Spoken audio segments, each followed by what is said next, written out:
Assalamualaikum warahmatullahi wabarakatuh. Selamat pagi bunda-bunda Fencut Sifahana Salsabila. Seperti biasanya pagi seperti ini Pak Agus akan menginformasikan mengenai apa saja yang terjadi di kehidupan Cut Sifa dan kegiatan rekan-rekan kerjanya Bun.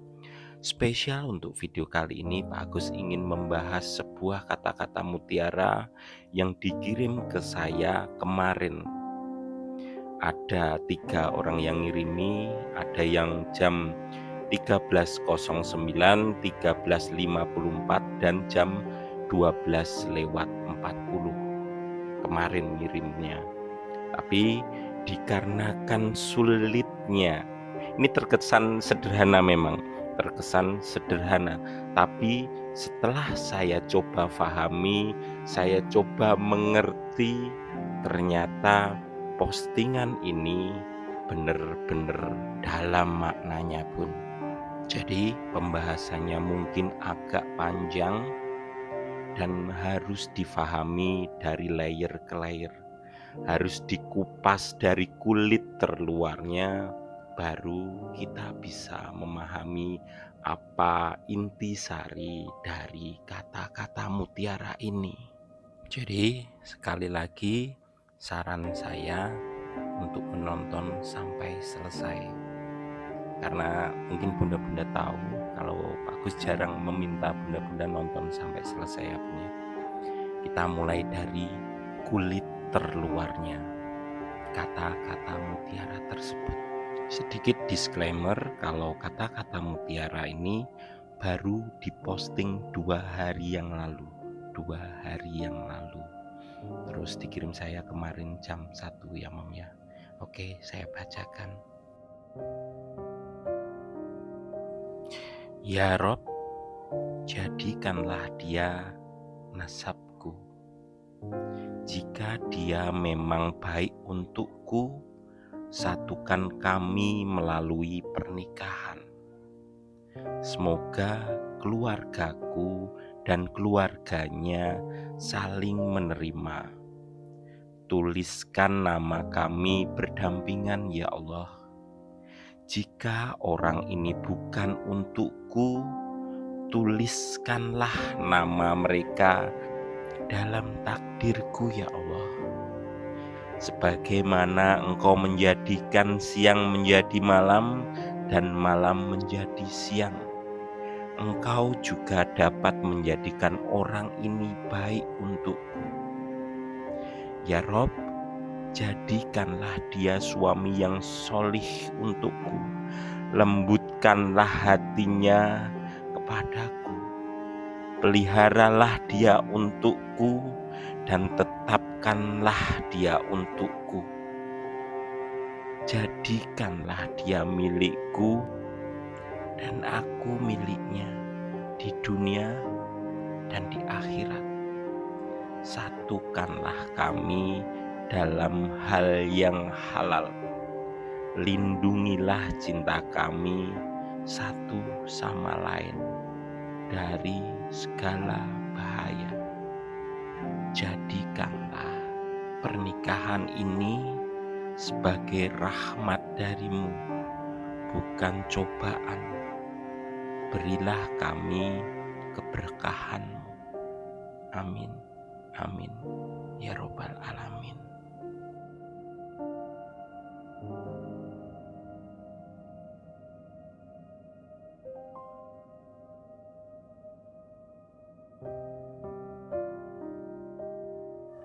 Oke bunda-bunda, itu tadi kata-kata mutiaranya yang bercerita tentang seseorang wanita yang mencoba memaksa, baru berdoa, memaksa, meminta, memohon, mengharap seseorang yang dia cintai itu menjadi pasangannya. Fix, ini tentang orang lama. Fix, ini tentang orang lama. Bunda-bunda sudah tahu siapa. kemungkinannya menurut saya Rizky Nazar.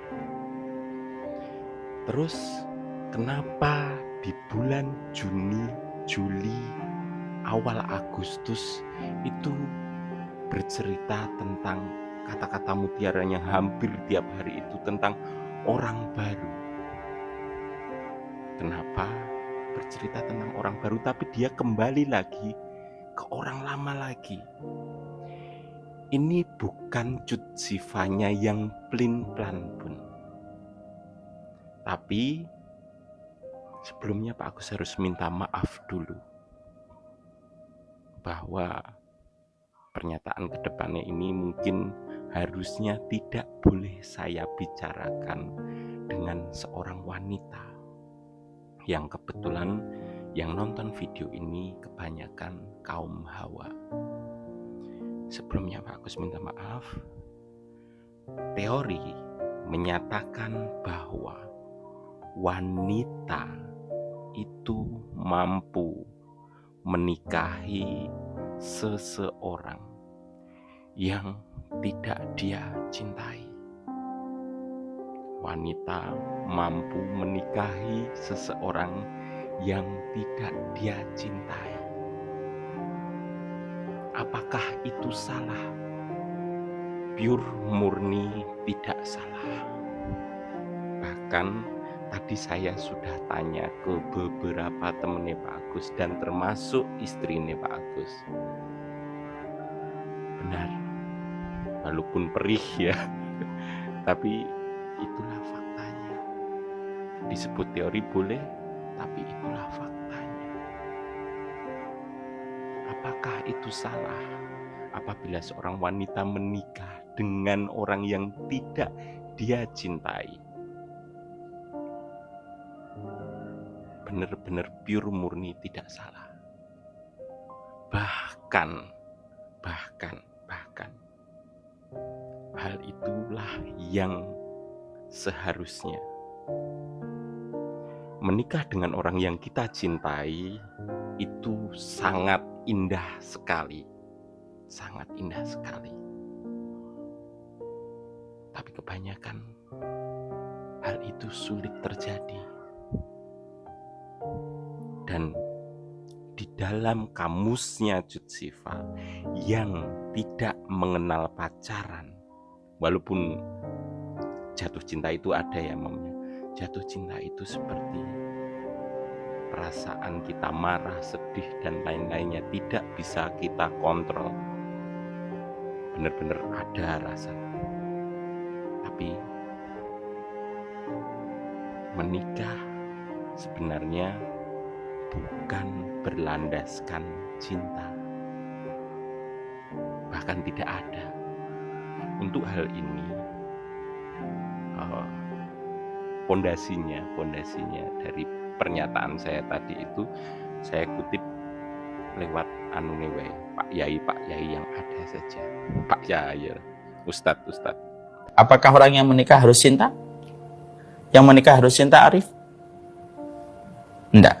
Berarti antum mau nikah sama orang yang tidak antum cintai? Ya kalau memang takdir, ya kita nggak tahu.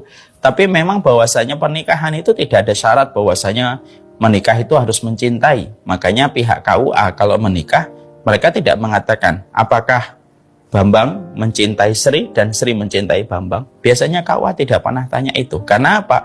Karena cinta itu tidak menjadi syarat di dalam pernikahan. Ada yang mereka menikah, mereka tidak mencintai, tetapi seiring waktu akhirnya mereka saling mencintai. Tapi ada orang yang mereka itu menikah, mereka tidak mencintai, mereka sangat mencintai. Tapi seiring waktu ternyata mereka tidak saling mencintai ketika cinta itu hilang. Makanya Umar bin Khattab sudah mengingatkan kepada kita, pernikahan itu harusnya dilandasi satu ibadah. Dan bukan karena cinta. Janganlah karena tidak ada cinta lalu akhirnya kita membuyarkan pernikahan. Karena memang landasan pertama dalam pernikahan itu ibadah. Cinta adalah bumbu dan anugerah yang kita dapatkan apabila Allah memberikan ketika kita berusaha.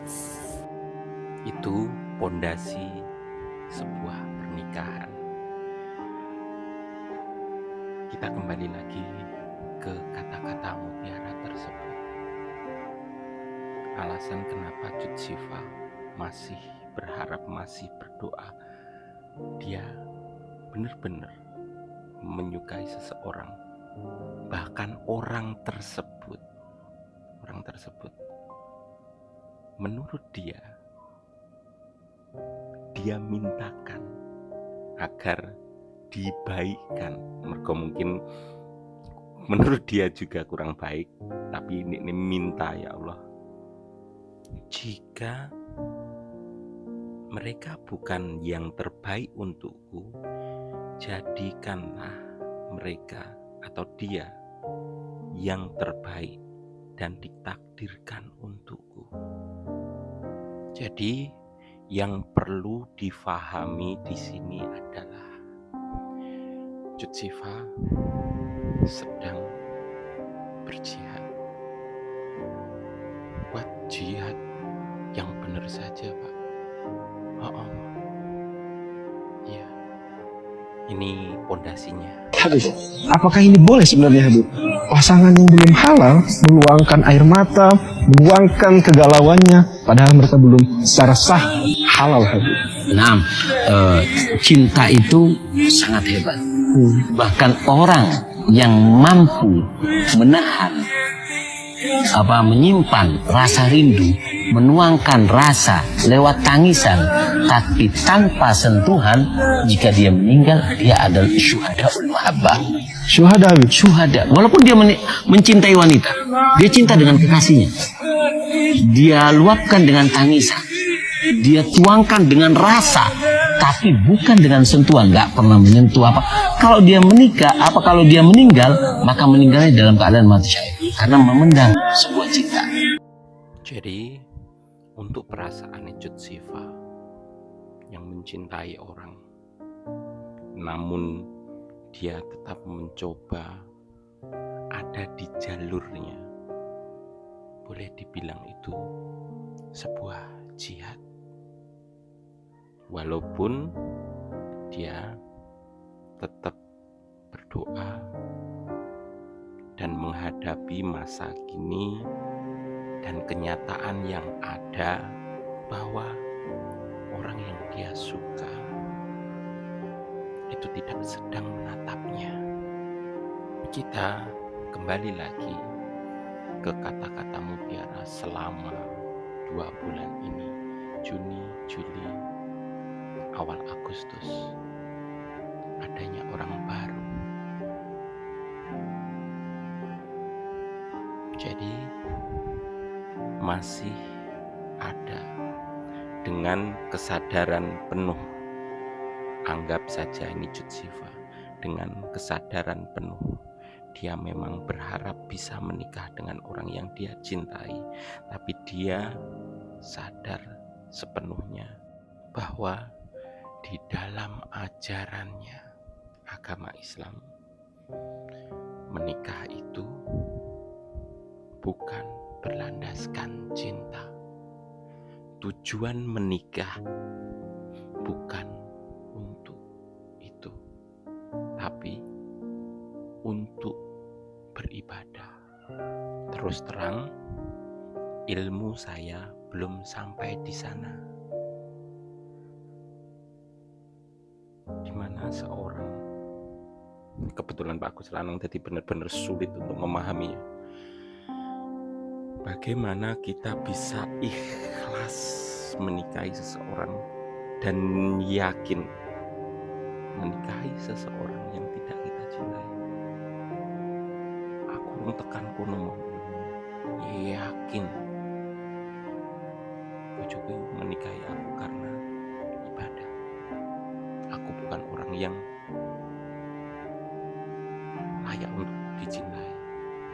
Jadi benar-benar saya tidak memahaminya, bagaimana kaum wanita bisa melakukannya.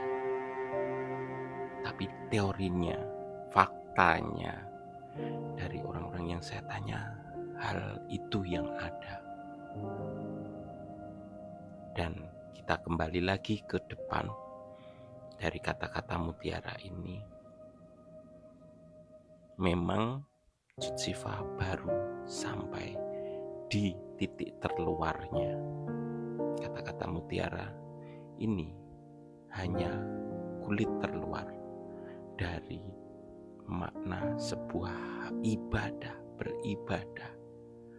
beribadah dalam berumah tangga, menikah karena beribadah. Saya tidak tahu rasanya, saya hanya tahu dari cerita-cerita wanita yang menjalaninya. Jadi untuk conclusionnya, kata-kata mutiara ini menunjukkan kalau Cut Siva sedang berupaya untuk mendoakan orang yang dia cintai, walaupun dia sadar apapun yang terjadi nanti, dia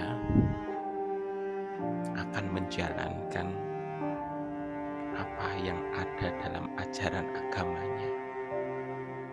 Menikah dikarenakan atau diniatkan untuk beribadah. Rodok rumit, tapi saya berharap bisa difahami, bisa dipelajari bagi yang mungkin belum menikah dan mungkin yang sudah menikah. Bisa bersyukur dan lego lilo dengan takdir yang ada, mengingatkan kembali bahwa tujuan menikah yang sebenarnya adalah beribadah.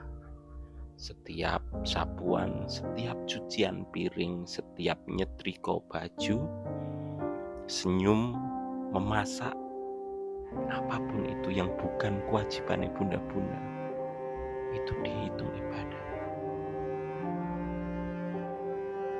Oke, saya harap bisa dipahami. Agak sulit, tapi itu yang saya pahami, yang coba saya gali dari kata-kata mutiara yang disukai oleh Cut Siva. Itulah alasannya kenapa untuk memahaminya butuh sampai hampir 1 hari lebih.